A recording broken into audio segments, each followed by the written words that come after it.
Okay, let's unpack this. Today, we're diving deep into a film that isn't just a movie, but a truly perplexing and ambitious piece of cinema. Over 30 years later, it's deservedly become a cult classic. The Coen Brothers' 1991 masterpiece, Barton Fink. This film didn't just turn heads when it premiered. It basically swept the Cannes Film Festival. Yeah, it really did. Snagged the Palma de Oro, Best Director, Best Actor for John Turturro. An incredible performance. It was a sensation. Absolutely. What makes Barton Fink so utterly compelling and yet, so notoriously hard to pin down? Well, I think it's that incredible blend of genres, isn't it? It's almost audacious. Yeah, you got this biting, darkly comedic satire of Hollywood, a deeply unsettling psychological portrait of a writer battling the most profound, soul-crushing block imaginable. And then it twists into a genuinely macabre thriller. And then just goes completely off the rails into the surreal. Totally Kafkaesque, almost. It really challenges classification. Exactly. But that's what makes it so rich, I think. It keeps revealing more layers. The more you revisit it, the more you think about it. Definitely. So for this deep dive, we're going to step into its strange world and explore the core questions and the rich symbolic tapestry of this film. What we've found are three fundamental axes that Barton Fink seems to revolve around. Right. And understanding these is, I think, absolutely key to unlocking its many, many layers. What's fascinating here is how these themes aren't just separate threads. They really weave together, creating this complex, sometimes disturbing, but always insightful tapestry. Right. We'll be exploring, first, the profound crisis of artistic creation and that crippling writer's block that consumes our protagonist, Barton Fink himself. Second, we'll examine Hollywood, depicted not just as a town, but as this grotesque, almost infernal landscape that seems to devour creativity. The kind of hellscape. Pretty much, yeah. And third, we'll delve into the chilling descent to horror and the ultimate disintegration of the self that Barton experiences. These axes combine to offer a powerful reflection on, well, the very nature of art, the merciless cultural industry, the often brutal reality of power, and the inherent fragility of human identity when confronted by forces that feel utterly overwhelming. It's a bitter vision, for sure. It is, but one that many find uncomfortably honest, I think. So let's start by really digging into Barton Fink himself. When we first meet him, he's presented as this highly regarded, prestigious New York playwright. An intellectual. Yeah, an intellectual who publicly claims to be deeply committed to reflecting the common man in his work. He's got these very lofty ideas about art and its purpose. Sees himself as a voice for the everyman. He's quite pleased with himself, actually. He is. But what's immediately fascinating, though, is how the film almost gleefully pulls back the curtain on Barton's self-definition. Right. It quickly exposes this image he has of himself as a kind of grand imposter. How so? Well, he talks extensively, almost endlessly, about the people, about what they need, what they represent, what art should do for them. Right. Lots of talk. Exactly. But the truth is, he never truly listens to anyone around him. He's always more interested in his own pronouncements than in genuine interaction. Okay. So when he makes this big move to Hollywood, accepting a seemingly lucrative offer to write a wrestling script, A decidedly popular common man genre. precisely, it becomes this direct and brutal confrontation with the very facade he's built around himself. Ah, okay. His creative block, the one that grips him, it isn't just the simple lack of inspiration or a momentary dry spell. It feels deeper. It quickly becomes apparent. It's a symptom of a much deeper, profound, existential, and discursive void within him. He simply doesn't have the words because he lacks true connection, a real understanding of the very people he claims to champion. He talks the talk, but he can't walk the walk. Exactly. He can't walk the walk. And this is where Charlie Meadows, played so brilliantly by John Goodman, comes into play, isn't it? Because Charlie is the common man that Barton claims to understand and represent. He's right there. The perfect source material sitting right next door. Exactly. And the irony here is so thick, it's almost suffocating. Yeah. Barton constantly interrupts Charlie, who is literally right there in front of him, sharing genuine, often mundane, sometimes unsettling, real-life experiences. Or Barton just cuts him off. Cuts him off with stock phrases and intellectual platitudes. Instead of genuinely listening, Barton filters everything through his preconceived notions. Like what? Give us an example. Well, Charlie tries to talk about his life as an insurance salesman, his worries, his problems, and Barton immediately tries to, intellectualize it or dismiss it or just redirect it to fit his narrative of the common man. Wow. It starkly exposes a central critical problem. The intellectual who claims to be the voice of the people ends up creating what we could call hollow discourse, a narrative completely disconnected from the very reality he purports to understand. It's like he's trying to bake a cake for everyone but has no idea what ingredients people actually like. That's a great way to put it. And if we connect this to the bigger picture, this writer's paralysis isn't just Barton's personal struggle with a script. It connects Barton Fink to a rich, profound tradition of existential anguish in creation, drawing clear parallels to authors like Kafka. With the absurdity and alienation. Yeah, and Beckett with his focus on meaninglessness, and Sartre, who delved into the burden of authenticity. The blank page isn't just a physical absence of words for Barton. It's more than that. It becomes this powerful, inescapable metaphor for his inner emptiness, revealing that his supposed commitment to art and to the people was ultimately more pose than conviction.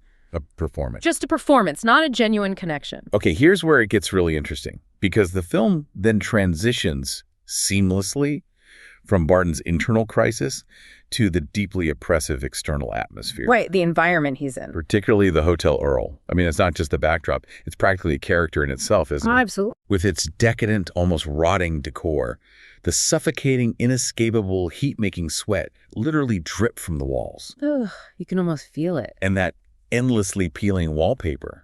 What is with that wallpaper? It's incredible. The Earl is far more than just a hotel. It's an allegorical space, a kind of purgatory where Barton is trapped, like in a mental cell. It's a place where time itself seems to dilute, where the outside world barely intrudes, and writing, creativity becomes utterly impossible. You can feel the stagnation. You really can. It's oppressive atmosphere, the way the architecture feels like it's closing in those endless echoing hallways, the bellhop who just appears. Yeah. It strongly reminds you of the enclosed, almost suffocating spaces in German expressionist cinema. Like Caligari. Exactly. Like the cabinet of Dr. Caligari, where every shadow, every warped angle reflects a character's inner, tortured mental state. So the hotel reflects Barton's state. I think so. In Barton Fink, the Earl quickly transforms into a clear and potent metaphor for Hollywood-devouring souls, absorbing and suffocating any true artistic spark. It's where dreams go to die. Or at least get terribly, terribly warped. Yeah. Yeah. And it's not just the isolation and decay of the hotel, right? The brutal, cutthroat world of the film studios itself reinforces this idea. Oh, definitely. You have these larger-than-life, often menacing producers, led by the bombastic, cigar-chomping Jack Lipnick. Michael Lerner was amazing. Unforgettable performance. And yes, these characters are not just people. They are truly caricatures. They're grotesque and authoritarian figures of power. Embodying the worst aspects of the system. Absolutely. And beneath this thin veneer of patriotic sympathy and false camaraderie, Lipnick tells Barton he loves his heart, his common touch. Yeah, right. They hide a truly ruthless logic. Everything, including art, is reduced to mere contracts, money, and rigidly formulaic narratives. No room for real art. None. It's all about box office and marketability. Lipnick, especially, embodies this smiling but brutal face of cultural capitalism. Charming one minute, ruthless the next. Exactly. Barton, the supposed intellectual playwright, quickly finds himself with absolutely no power or autonomy here. His talent doesn't matter.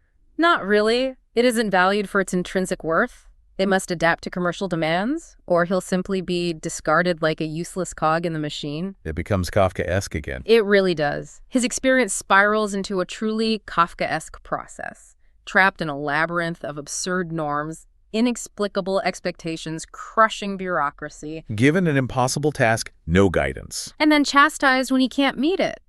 Through all of this, Hollywood reveals itself as a stark space of dehumanization. Where creativity just withers. It withers and dies under the overwhelming weight of economic power and commercial pressures. It's a machine, not a sanctuary for art. Okay, this brings us to maybe the most radical, jarring shift in the film. The big reveal. The moment when Charlie Meadows' true nature is revealed. He's not just a simple common man. He's a serial killer, Karl Muntz. This discovery doesn't just shock the audience. It absolutely shatters any lingering illusion Barton might have had of the common man being pure or simple. Or easily digestible for his place. Right. It's a complete inversion of his worldview. And this raises an important question for us. What does this revelation truly mean? What does it mean? Well, it exposes a brutal, raw, repressed violence that exists just beneath the everyday surface of ordinary life. The kind of reality Barton has so carefully avoided in his intellectual bubble. The stuff he didn't want to see. Exactly. Charlie doesn't just embody this violence, he functions as a chilling, unsettling metaphor for the very repression that Barton so conveniently ignores or denies. Okay. The writer who never truly listens to his neighbor, the one he claims to understand, ends up literally burdened by a mysterious package that symbolizes the crudeness of that reality he refused to confront. It's a stark, uncomfortable truth. The thing he sought to understand becomes his greatest fear. His greatest, most terrifying burden. Yep. And that mysterious package Charlie gives Barton, which the film strongly implies contains a human head, Yeah, that's the implication. is one of the most unsettling, ambiguous, and talked about elements of the entire film. It's physically present, yet its contents are unseen, profoundly disturbing. It truly is. To unpack the symbolism of that package, it's this deeply sinister, heavy object that, in essence, contains everything Barton refuses to confront. Within himself and the world. Right. It's a physical manifestation of guilt, of violence, of the sheer, unvarnished horror of the reality he claims to represent in his art. But it's more than just that. Well, yeah, it's also widely seen as this potent, unsettling metaphor for art itself. Think about it. It's a burden the artist must carry, a heavy responsibility. Even if they don't fully know its contents. Exactly, or how to interpret it, or what it truly signifies. It's the materialization of the repressed unconscious, the dark core of human experience that artistic creation can never fully control or tame. It's the uncomfortable truth the artist sometimes has to deliver. Even when they don't understand it themselves. It's the messy, unpalatable reality that doesn't fit neatly into a theatrical script. Wow. Okay. And as the film progresses, we witness Barton's complete and utter disintegration, don't we? Totally. His identity, his commitment to his craft, his very ability to create all of it, collapses under this immense psychological and existential weight. The climax, with the hotel quite literally in flames, and Charlie reappearing as this vengeful demon, shotgun blazing, it's truly harrowing, a complete descent into chaos. That fire in the climax is profoundly symbolic, isn't it? Represents both destruction and purification, a kind of apocalyptic cleansing. Chaos unleashed. Definitely. For Barton, there is no salvation to be found in that fire, quite the opposite. No. He's reduced to ashes, metaphorically speaking, to a state of perpetual impotence, consumed by the very forces he tried to compartmentalize. His journey ends not with enlightenment or a breakthrough, but with a profound, terrifying emptiness, his self stripped bare, his pretensions burned away. Finally, we're left with that enigmatic last scene on the beach. Barton sitting there, facing a woman in a swimsuit who perfectly mirrors the postcard he had tacked up in his hotel room. That postcard image. It's a kind of ideal, a perfect image he had in his mind, now brought to life, but somehow empty. Yeah, this final scene brilliantly reinforces the circularity of the narrative, the sense that Barton is trapped in a loop. He hasn't escaped. Not really. The postcard in his room represented an ideal of beauty, a fantasy of escape, a tranquil vision, a perfect static image. But on the real beach, that ideal becomes tragically unattainable. Barton isn't free. He's still trapped in an illusion, forever fixed within an image without true meaning. An eternal return of his failure. Exactly. He hasn't escaped the purgatory of the Earl. He's just found a new, equally empty corner of it, still burdened by the package, still unable to truly connect or create. It's a beautiful, yet devastating final image. Of artistic and personal paralysis. Yeah. So what does this all mean for us then? Barton Fink masterfully intertwines the crisis of creation, Hollywood as this grotesque hell, and the deeply personal descent into horror and self-disintegration. It's a lot to take in. It really sticks with you, this film. It does, and that's precisely why the film is a true masterpiece. It presents an unsettling, unflinching portrait of the artist's precarious place in modern society. It offers a bitter vision of how art struggles, often fruitlessly, against the overwhelming forces of industry, the movie machine, the inherent violence and ugliness of the world, and that nagging sense of existential meaninglessness. Barton isn't just a character. No, he's an allegory of the modern intellectual, caught in this agonizing trap between his earnest desire to represent the common people, the dehumanizing machinery of mass culture, and those dark, unsettling phantoms of the human condition that lurk just beneath the surface. So for you, the listener, Barton Fink doesn't offer easy answers. Not at all. Instead, it poses powerful, deeply unsettling, and permanent questions that linger long after the credits roll. It's not about finding a solution, maybe, but grappling with the problem. Exactly. It makes you ponder. Can art truly represent the common person without falling into imposture, becoming a hollow imitation? Is it genuinely possible to create something meaningful in a world so dominated by industry, where art is just another product and where violence and absurdity lurk around every corner? Yeah. Or is the artist condemned to forever carry an incomprehensible, heavy package, symbolizing both the horror and the fundamental impossibility of true, unadulterated representation? Wow. The film, in essence, is a deforming mirror.